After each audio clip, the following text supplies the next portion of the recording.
Esta casa central, fundada por el padre Antonio Plancarte y Labastida en Jacona, Michoacán, lugar donde nació la congregación el 2 de febrero de 1878, fue trasladada el 19 de mayo de 1884 a Tacuba, siendo esta la primera casa de la congregación perteneciente al Arzobispado de México. Años más tarde, el gobierno de la Congregación de las Hijas de María Inmaculada de Guadalupe decidió trasladar esta casa central a la Delegación Azcapotzalco de la Ciudad de México, en donde se encuentra actualmente. Es la casa central de las Hijas de María Inmaculada de Guadalupe. En esta casa vive el gobierno general, tiene su apartado. Las hermanas postulantes tienen también su apartado.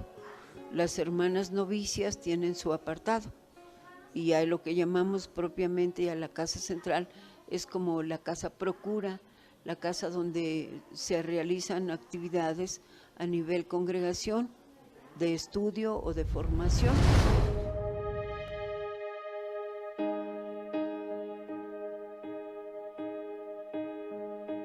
La historia de fundación de la congregación no se puede entender sin conocer la vida y obra del padre Antonio Plancarte y Labastida, extraordinario sacerdote mexicano de increíble testimonio misionero, pues fue un hombre de personalidad firme y benevolente, un hombre poseedor de grandes virtudes e impresionantes obras, dejando ver en él la fortaleza del mártir, el celo del apóstol y la ternura del Padre, y quien representa hasta nuestros días un don para la iglesia misionera y para nuestra patria. Nació el 23 de diciembre de 1840 por un incidente de su mamá. Sus papás son originarios de Zamora, Michoacán, pero tenía un asunto el esposo y se vinieron en diligencia. Por esa razón, aquí nació, por ese incidente, en la Ciudad de México. Papá era mexicano y mamá también era mexicana. Eran comerciantes y vivían en Zamora. Ella era Gertrudis Labastida y Dávalos, y él Francisco Plancarte Arceo.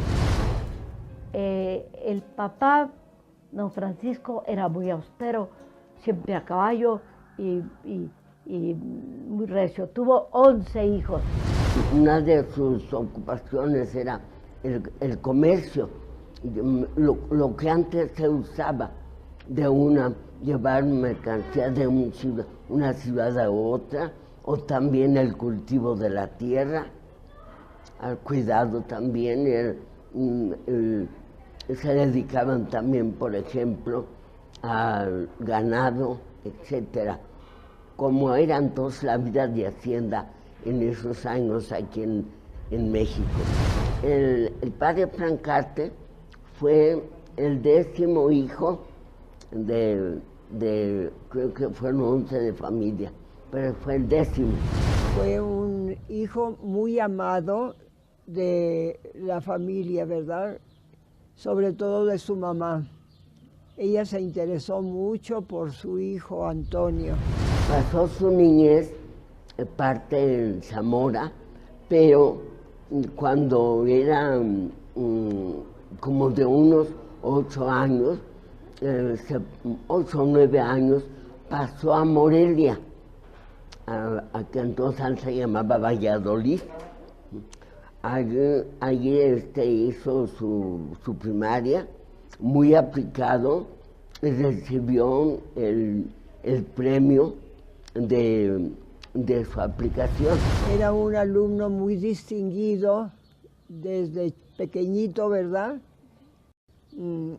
Obtenía siempre lugares muy sobresalientes en sus estudios. Realmente la familia Plancarte y Labastida de Zamora era muy piadosa. No faltaban a misa, se rezaba el rosario en familia, y luego los pasó el papá a Morelia a estudiar. Entonces, a Morelia, al colegio, al seminario tridentino, el mejor, donde han salido hombres notables, humanistas notables. Sus exámenes eran brillantes, estaba bien de salud de chiquito, no tenía mucho problema y termina. Entonces, el rector del seminario tridentino era don Pelagio Antonio de la Bastida, que ya oyeron ustedes que es el tío, hermano de su mamá. Entonces resulta que al tío lo nombran obispo de Puebla, entonces lo cambian.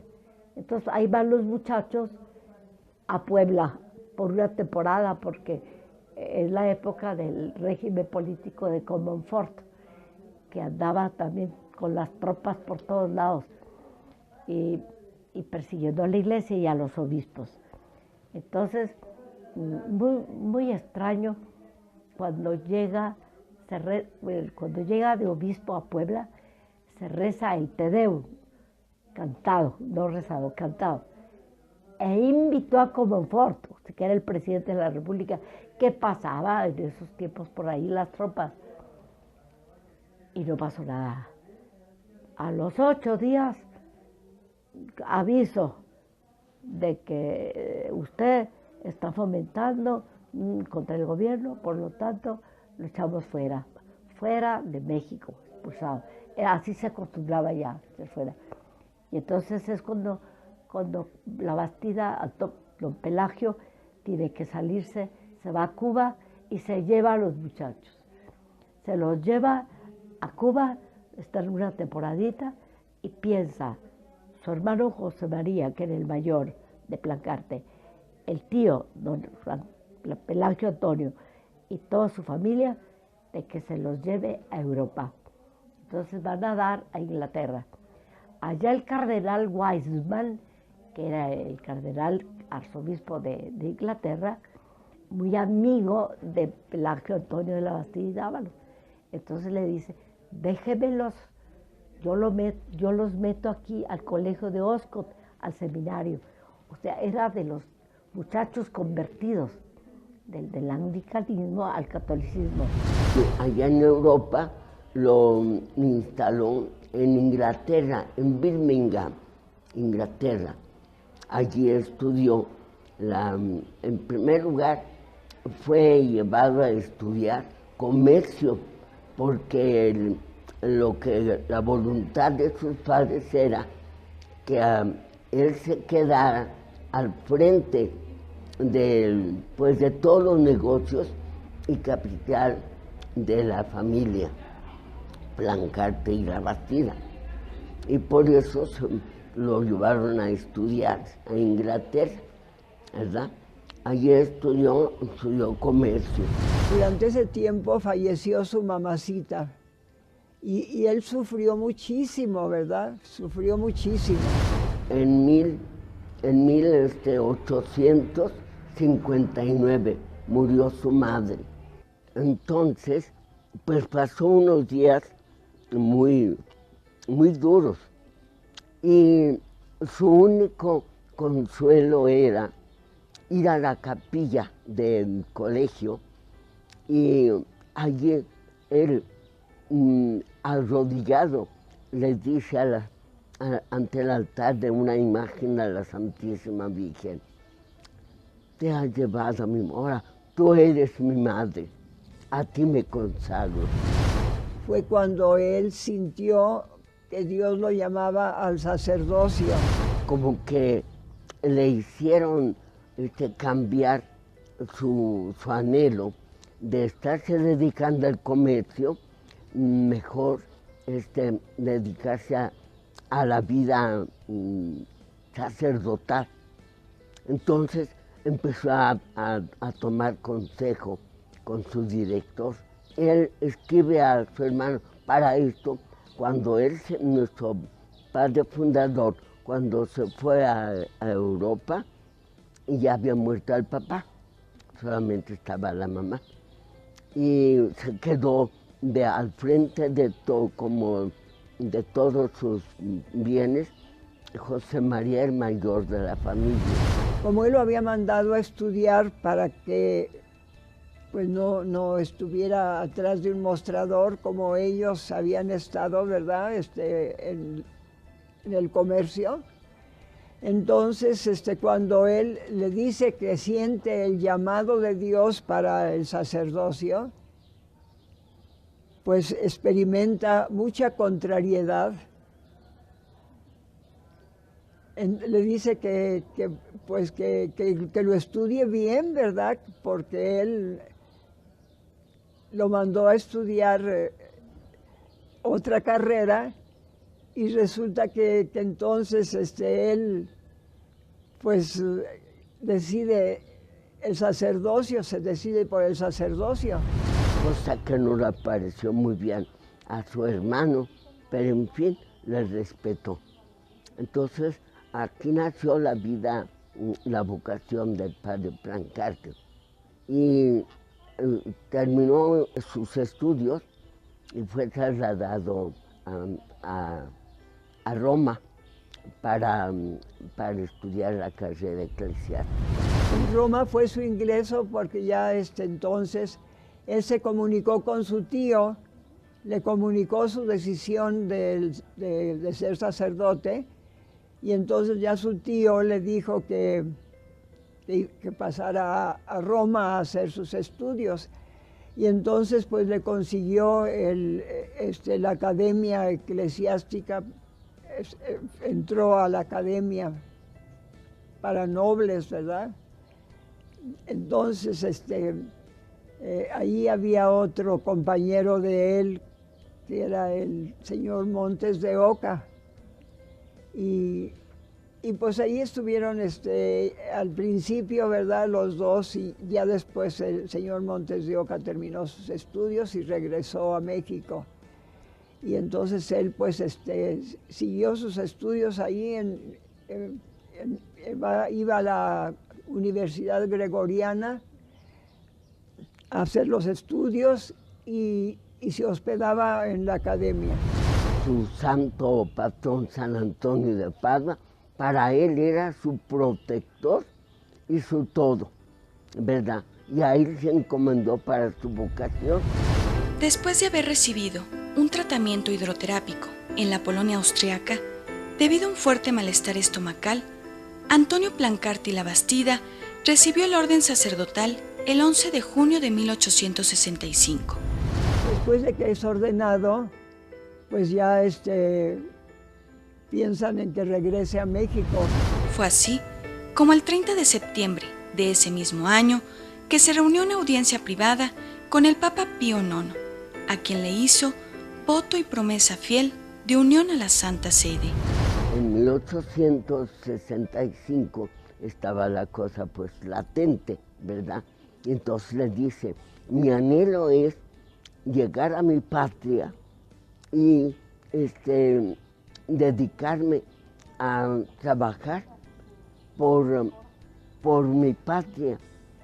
Para esto, dedicarme a la educación de la niñez y de la juventud para un México mejor y sobre todo, más que nada, para tratar de vivir la vida cristiana católica viviendo las leyes de reforma, pero dentro de este problema latente, cómo luchar para que siga la vida cristiana católica en México.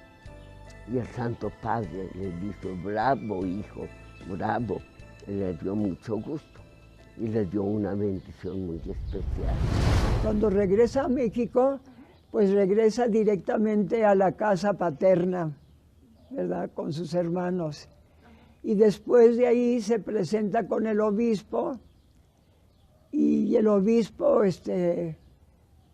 pues como lo ve tan preparado, ¿verdad?, lo dedica al pueblo de Jacona, que es muy cercano a la ciudad de Zamora.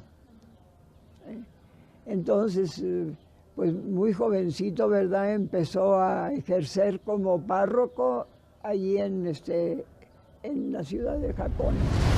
Ahora actualmente se llama Jacona de Plancarte, porque allí fue el reformador de la vida cristiana, nuestro fundador. Padre Plancarte, 15 años se quedó en Jacona, 15, la parroquia. Metió el agua al pueblo, le puso empedrado a todas las calles, trazó la línea del trenecito de tracción, o sea, con mulas o con animales, burros, para jalar el tren de Zamora a Jacona. O sea, era un hombre social, un hombre que el servicio lo atraía, pero siempre enfermo. Y cada mes hacía su retiro y ahí vacía su corazón con nuestro Señor, diciéndole que le dé salud, que necesita curarse para cumplir la misión. Hizo reformas en la iglesia y en el panteón. Restaura el cementerio, a los indígenas los prepara y les da clases, les quitan el carnaval medio idolátrico que había ahí. O sea, es un hombre que se mete de lleno a misión. Pero toda la gente, como veía el entusiasmo de nuestro padre, pues toda la gente estaba dispuesta a ayudar. Los hombres se ofrecían para los trabajos que él estaba realizando. Aparte consigue en Propaganda Fide de Roma el grado o el título más bien de misionero apostólico.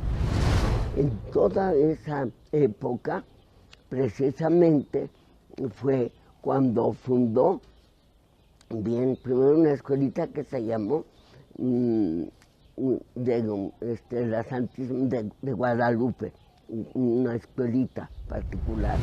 Plancarte va creciendo en amor a las obras sociales, en amor a la obra que estaba ya muy avanzada, un colegio para niñas, luego otro asilo para niñas. Para él la formación cristiana de la mujer era fundamental.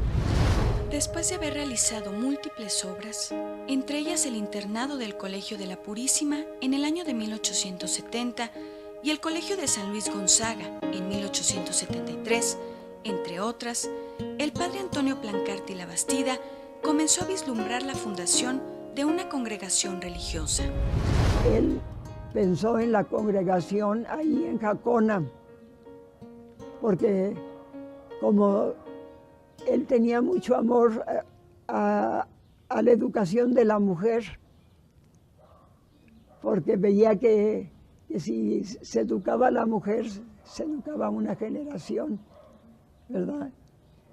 Y entonces, pues, allí empezó a formar un colegito muy pequeñito dedicado a Nuestra Señora de Guadalupe. Como nuestro padre tenía una cultura muy extensa, él mismo les daba español, matemáticas, etcétera. Empezó a instruirlas como educadoras y al mismo tiempo llevarlas una orden de vida espiritual. Después de haber clausurado el Colegio de San Luis el día 31 de agosto de 1876, el padre Plancarte y la Bastida emprendió un viaje a Roma junto con los estudiantes rumbo al Colegio Pío Latino para que continuaran con sus estudios. Durante este viaje, realizó una peregrinación a los santos lugares como Padua y Lourdes.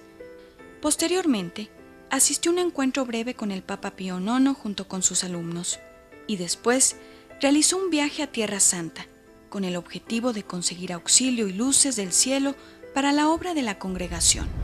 Hay un incidente. Uno de los sobrinos de nuestro padre fundador, el padre Francisco, fue llevado por él a Roma, porque nuestro fundador llevó a 17 alumnos del Colegio de San Luis, que también estableció en Jacona. Estableció 2 establecimientos, Colegio de San Luis para varones y el Colegio de Purísima para mujeres, más el asilo de San Antonio.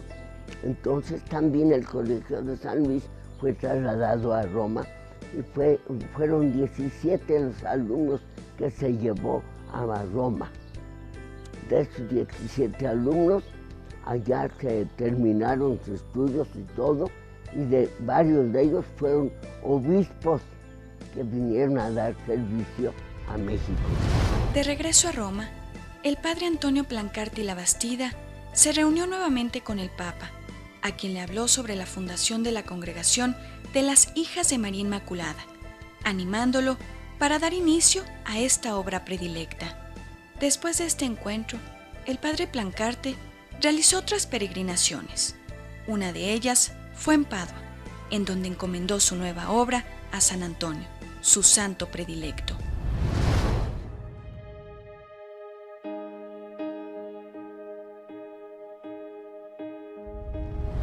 Así se fue formando y por fin logró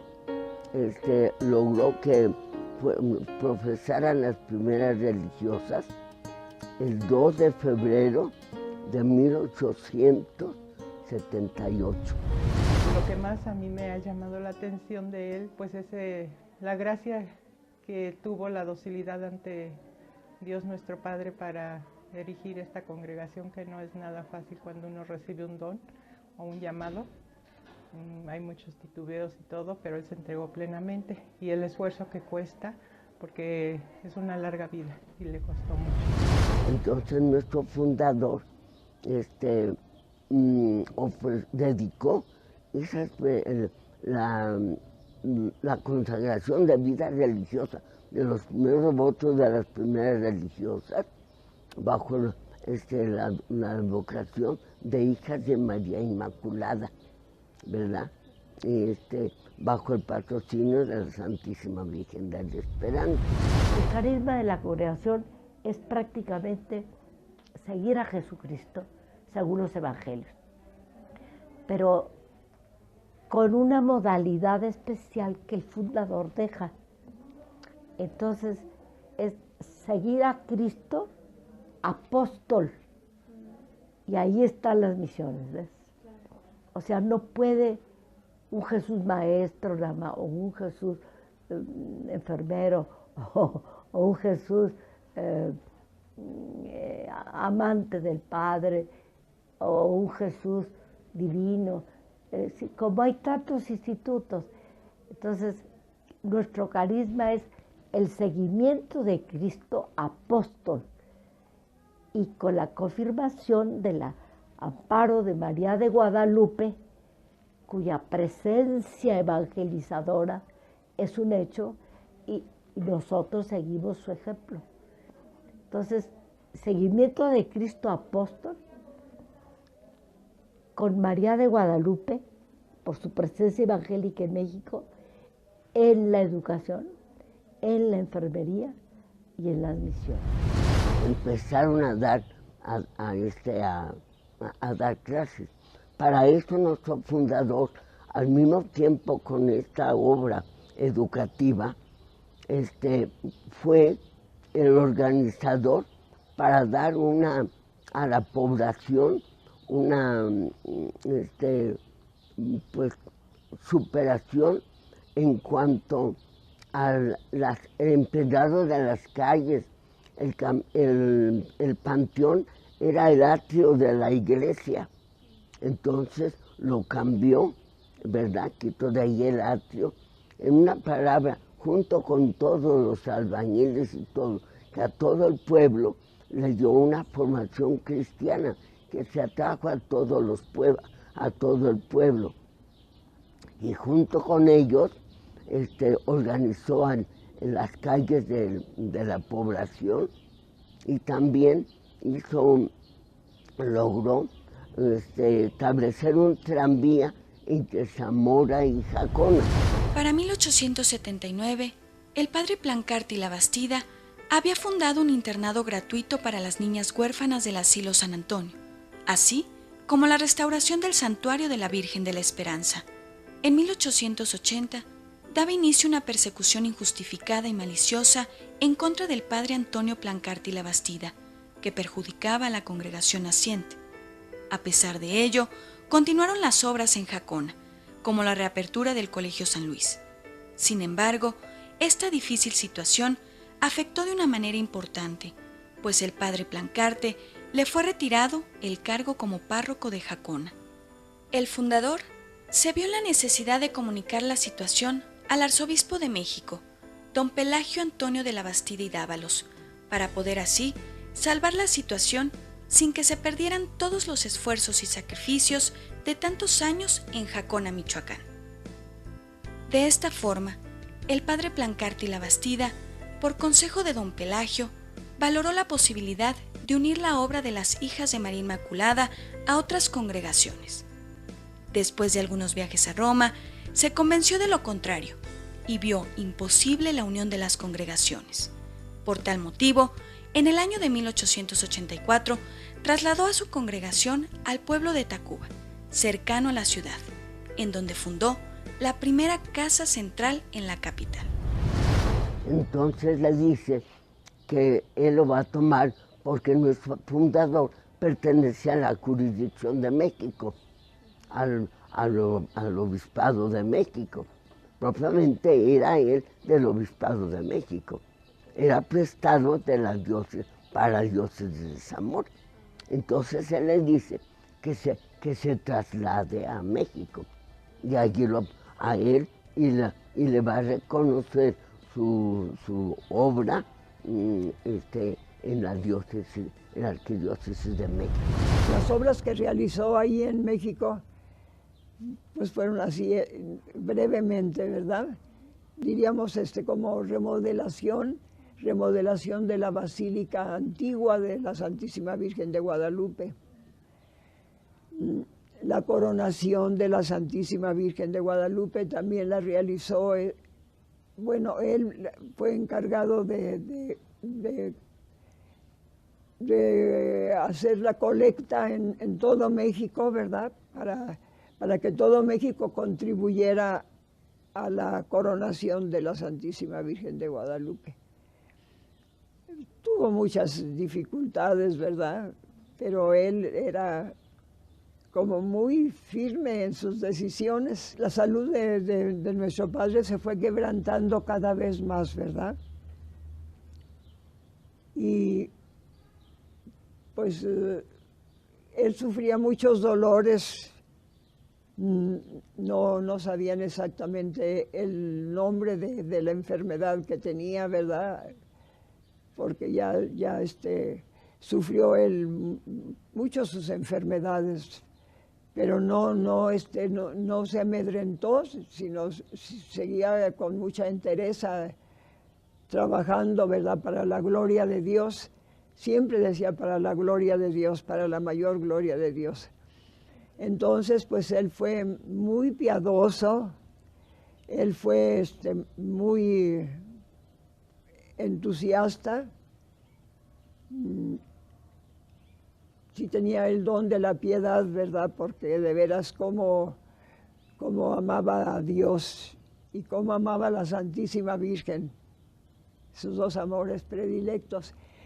Pero también después, pues porque se inspiró allá en Europa, en un templo expiatorio, él también pensó construir un templo, ¿verdad?, para San Felipe de Jesús, que fue el primer mártir mexicano, ¿verdad? Las obras de nuestro padre fundador, dos principales obras, que es la restauración de la Basílica de la Santísima Virgen de Guadalupe, la antigua basílica, como el señor arzobispo ya se traslada a nuestro fundador a México, él regresa de Europa, ya se establece en México para seguir con sus obras. Precisamente en la restauración de la basílica, con todos los constructores y todo lo demás, nuestro padre fundador también le tocó en una de sus visitas a la canonización de San Felipe de Jesús. Dice, ¿por qué en México no hacemos un templo expiatorio de tantos pecados que hay en México, ofendiendo a nuestro Señor? Fue cuando también tuvo la idea de venir a construir el templo de San Felipe de Jesús.